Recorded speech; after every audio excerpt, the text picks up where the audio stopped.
Okay, so I was wondering, did anybody want to know who Kang was because of the Loki series he was introduced in?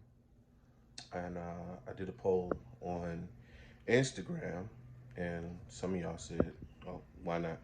So let's find out who Kang the Conqueror is. And like I always say in these videos, if I leave something important out, or if I get something wrong, leave it in the comments below. Also, we just doing enough. Okay, so you will understand who he is when he show up in the Wasp and Ant-Man or whatever.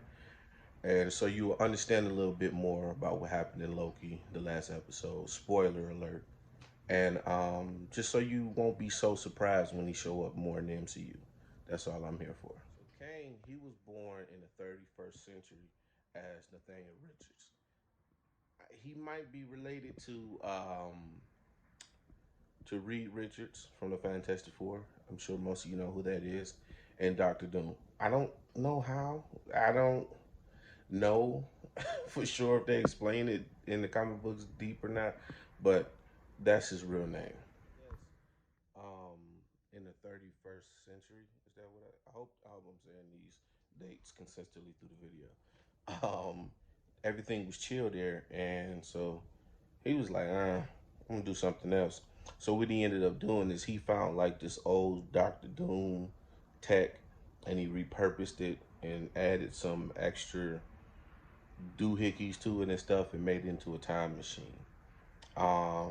He made it into a time machine and a spaceship, I think.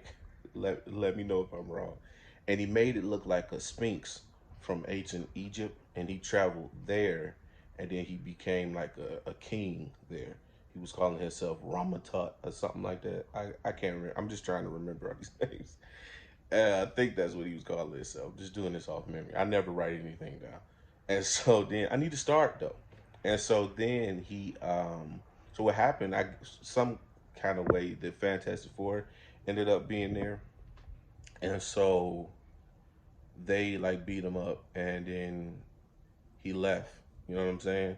And then when he went from there, somewhere in there he started calling himself the Starlight Centurion. He had a real stupid looking outfit. And so I don't know why he was doing that for a while. I can't remember. So then he ended up going to like some kind of time. It was more up to date, more up to where we are now. It's time, and but for some reason they were more primitive. They didn't know how to use technology or whatever. So he used his knowledge of technology and everything to build himself an army and kind of rule there too. And that's when he started calling himself Kang the Conqueror. All bad guy style. He wanted to do to conquer. You know what I'm saying? He just the normal bad guy stuff. He wanted to conquer something worth conquering, I guess. So he went um, in time to the 21st century, which is more modern day, and he immediately fought the Avengers. When in his tech, so let me go through his powers. He doesn't have any powers, but he has like a Doctor Doom kind of suit that gives him energy projection, and like he got time power in it, whatever that is, and it gives him super strength and durability. So he used his technology to beat up all the Avengers. I mean, all of them, even the good ones like Thor and Hulk and stuff. And what happened was the Wasp, she got she kind of escaped and got onto his ship and found a weapon that was able to beat him.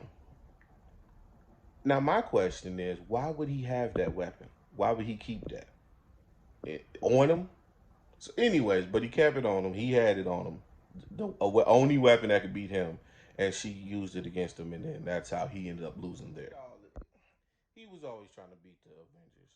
Like he was always trying to conquer the 21st century because I guess that's the best time to conquer. I don't know why.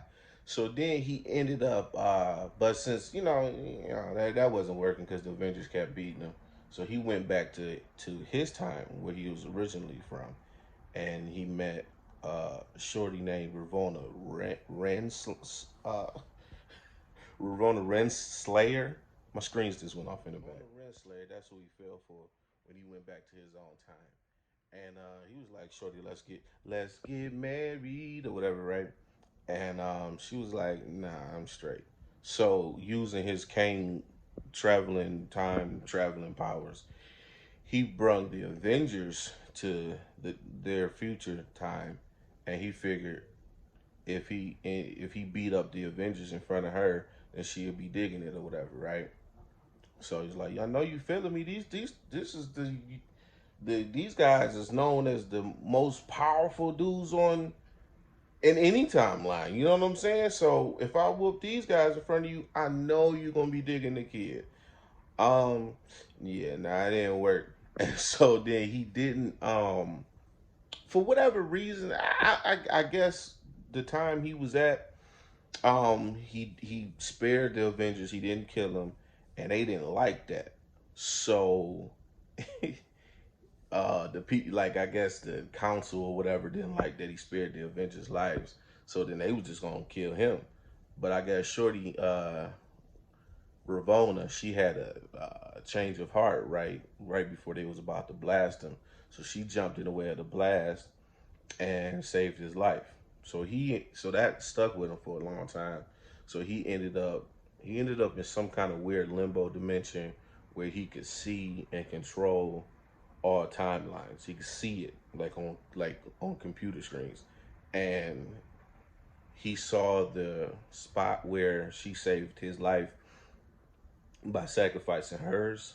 So he hit a button, brung her to where he was at, and then that made a bunch of branching timelines and made a bunch of different type of Avengers, and made, most importantly, a bunch of different kind of him. When it made all those timelines, because if you mess with time, it messes back. And so then, so yeah, I mean that's about all you really need to know about Kang the Conqueror.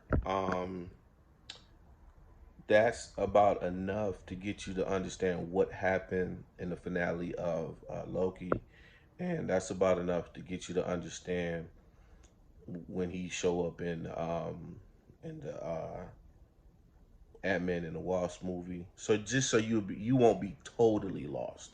You know what I'm saying? That's that. I like to just go through it real quick and give you the basic of the person. So when you watch it in the movies or in the shows, you be like, oh, Gwen Stacy told me about that. You know what I'm saying? I like to be that kind of informative.